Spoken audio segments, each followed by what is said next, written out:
Quando si parla di Regia Aeronautica, si pensa subito agli aeroplani. Tuttavia, esiste anche un altro aspetto meno conosciuto, ma non meno importante, legato all'Arma Azzurra nel periodo bellico, quello dei reparti speciali.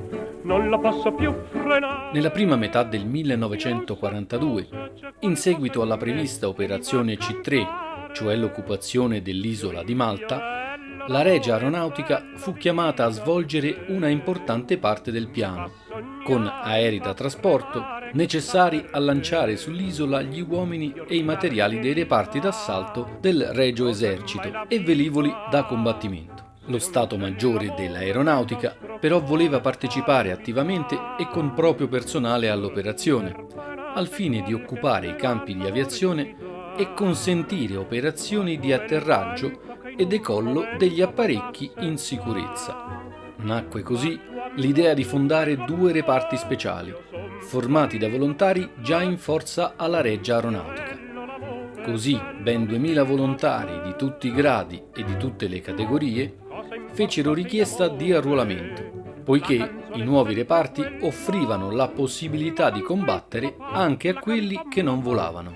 Gli avieri selezionati furono sottoposti ad un duro e severo addestramento, comprendente lanci, tiri, marce, combattimento terrestre, corso guastatori e corso cacciatori di carri, il tutto in vista dell'operazione C3. Il 12 maggio 1942 venne costituito a Tarquinia il primo battaglione paracadutisti Regia Aeronautica. Il 10 giugno dello stesso anno viene costituito a Cameri il battaglione Riattatori Loreto per la difesa terrestre degli aeroporti. Intanto, il 28 luglio del 1942, lo Stato Maggiore della Regia Aeronautica decise anche la creazione di un reparto di forze speciali paracadutiste, gli ADRA, che sta per Arditi Distruttori della Regia Aeronautica. Anche questo reparto era in addestramento presso l'aeroporto di Tarquinia. L'addestramento degli ADRA era più lungo e complesso di quello dei paracadutisti e comprendeva molte specializzazioni quali la preparazione atletica, la lotta, il nuoto, la scherma di pugnale, il tiro con varie armi e un addestramento particolare nel maneggio degli esplosivi. La tenuta da combattimento era costituita da una combinazione mimetica corredata dall'elmetto da paracadutista con soggolo e paranaso, ginocchiere e stivali da lancio. L'armamento individuale era composto da pistola Beretta calibro 9, moschetto automatico Beretta, pugnale e bombe a mano. Completavano l'equipaggiamento l'utensileria d'artificiere con capsule per accensione e micce lente e rapide. Annullata l'operazione C3 il 16 novembre 1942, dall'unione del primo battaglione d'assalto con il battaglione Riattatori Loreto, venne costituito a Marsala il reggimento d'assalto della Regia Aeronautica Duca d'Aosta. Alla fine del 1942 il primo battaglione è inviato in Tunisia e il Loreto lo raggiunge all'inizio del 1943, dove difenderanno le posizioni dell'asse fino al maggio dello stesso anno.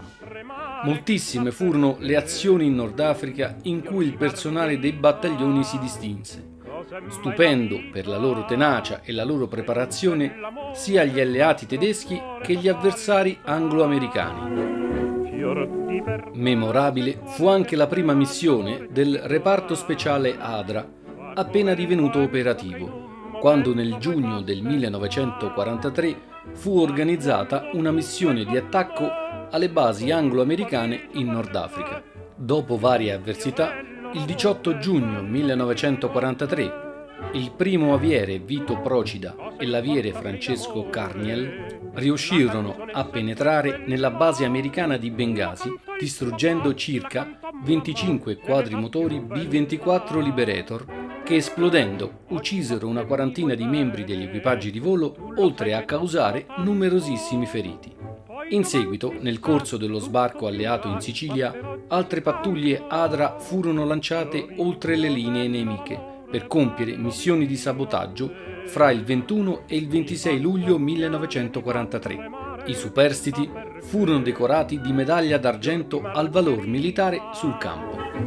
Dopo l'armistizio dell'8 settembre 1943, mentre la Regia Aeronautica al sud non mantenne operativi i reparti paracadutisti, al nord, a somiglianza di quanto avveniva nelle forze armate tedesche, fu l'Aeronautica Nazionale Repubblicana ad assumere la responsabilità della formazione delle unità paracadutiste. Venne quindi costituita una nuova scuola paracadutisti a Tradate il 1 dicembre 1943, che fu inserita nel raggruppamento Arditi Paracadutisti Aeronautica Repubblicana, APAR. Il 15 gennaio 1944 il battaglione allievi della scuola venne ribattezzato Battaglione Azzurro. Nel frattempo venne formata a Roma, nell'ottobre del 1943, un'altra unità di paracadutisti, basata su elementi già del Regio Esercito e della Regia Aeronautica, che avevano aderito alla Repubblica Sociale, il raggruppamento volontari paracadutisti italiani, successivamente basato a Spoleto e rinominato Reggimento Paracadutisti Nembo. Il 22 aprile del 1944 il Battaglione Azzurro ed il Reggimento Paracadutisti Nembo vennero combinati per formare il Reggimento Paracadutisti Folgore. Queste unità combatterono fino alla fine della guerra. Nel dopoguerra, la neonata Aeronautica Militare Italiana si trovò fortemente impegnata a perseguire i propri compiti prioritari. In questo contesto, il sogno di far rinascere tra i propri reparti anche unità di paracadutisti sabotatori dovette restare nel cassetto. Bisognerà attendere solo i primi anni 2000 per vedere prendere vita di nuovo dei reparti incursori e fucilieri, eredi delle tradizioni e dei valori dei reparti d'assalto della Regia Aeronautica.